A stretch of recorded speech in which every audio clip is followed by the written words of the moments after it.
শেখ হাসিনা পালিয়ে গেল, সেই পালিয়ে যাওয়াটাকে অ্যাকসেপ্ট করলো তারা, করে বাংলাদেশের সাথে এমন একটা অবস্থা তৈরি করলো যে একটা শত্রুতার পর্যায়ে।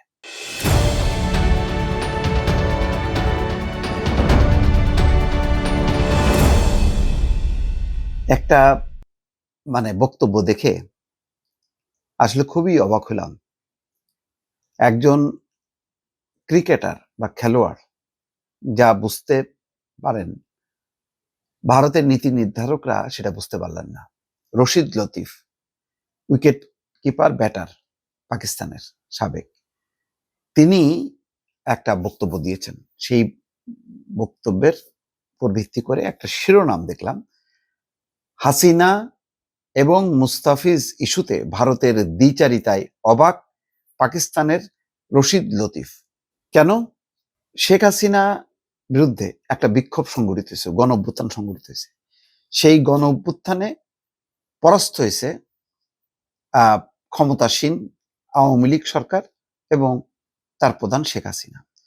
শেখ হাসিনা পালিয়ে গেল, সেই পালিয়ে যাওয়াটাকে অ্যাকসেপ্ট করলো তারা, করে বাংলাদেশের সাথে এমন একটা অবস্থা তৈরি করলো যে একটা শত্রুতার পর্যায়ে।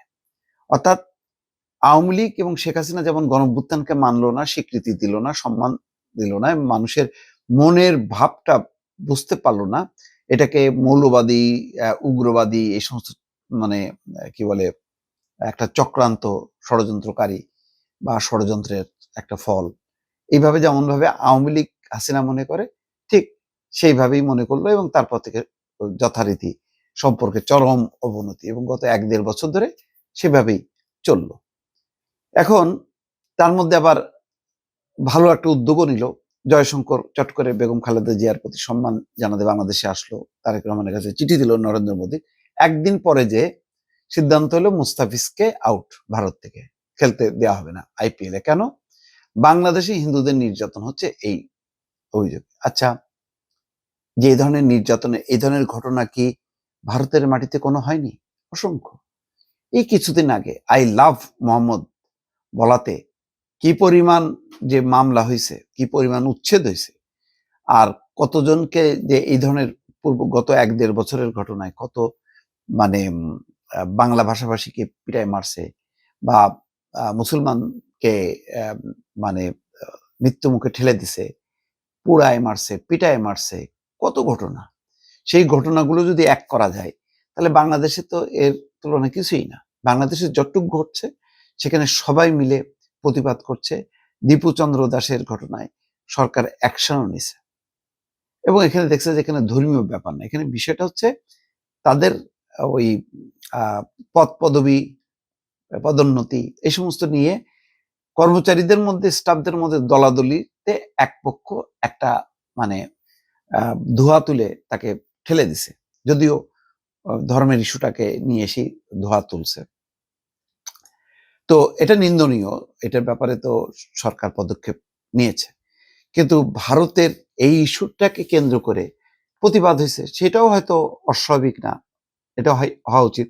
ভারতীয় মুসলমান নির্যাতনের বিরুদ্ধে সারা মুসলিম বিশ্বে প্রতিবাদ হওয়া উচিত, সেটা ভালো, এক ধরনের একটা গণতান্ত্রিক চেতনা।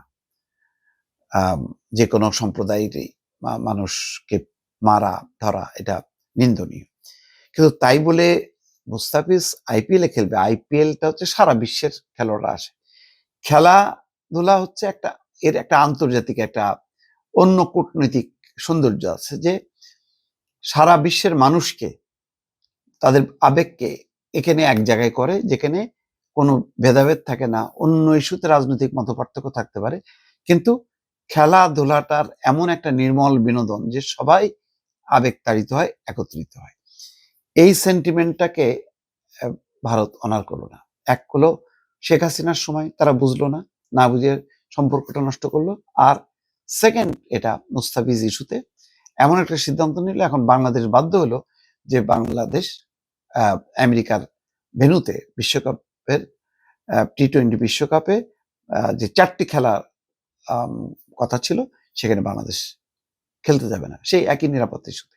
অর্থাৎ ভারত যে ইস্যুতে মুস্তাফিজকে বাদ দিল, সেই একই ইস্যুতে বাংলাদেশ যাবে না, মিলে গেল। এখন ভারত কি বলবে? তো এইটা যে কত বড় মানে একটা বেকুবি, এটা বুঝলো না ভারত। তার এখন বাংলাদেশে এমন একটা ইস্যুতে আইসিসিকে চিঠি দিল যেটা উপেক্ষা করা সত্যি কঠিন হবে, এবং এইগুলি হলো দগদগে ক্ষত হয়ে থাকলো। তো ভারতের এই নীতি নির্ধারকরা ক্ষমতায় কারা আছে তাহলে বোঝেন যে যাদের মধ্যে অন্ধত্ব, ধর্মীয় গোড়ামি এবং সাম্প্রদায়িকতা ছাড়া মুক্ত বুদ্ধি সম্পন্ন যদি হইতো তাহলে আজকে এই সিদ্ধান্তটা তারা নিত না।